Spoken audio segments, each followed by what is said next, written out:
The morning of September 11th was an amazing day. It was the perfect temperature. We also all remember how blue the sky was. What a wonderful September day it was.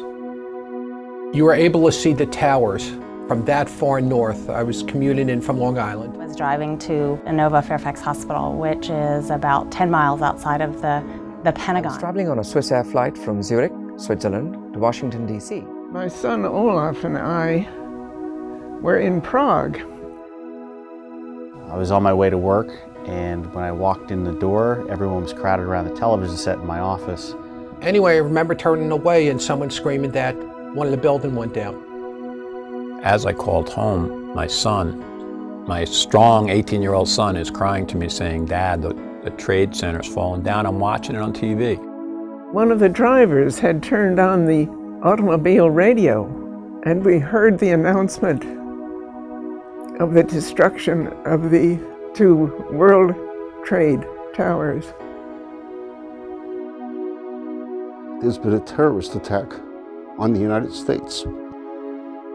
We were on call for casualties from the Pentagon, and we waited all day. Nobody came.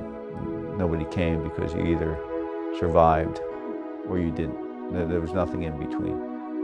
There was a lot of anticipation for all the survivors, and forget about it. And there are no survivors for this. The only part of the hospital that in fact was doing anything was the call center. How can a group of people do this sort of action to another group of people? The site itself was an extremely moving place, obviously.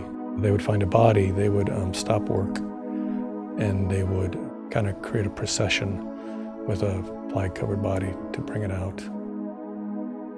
I remember so distinctly giving my passport to the customs official. He asked me had I been out of the country the whole time, and when I responded yes, he hugged me and said, "Welcome home." It changed the focus of public health. It added a new focus.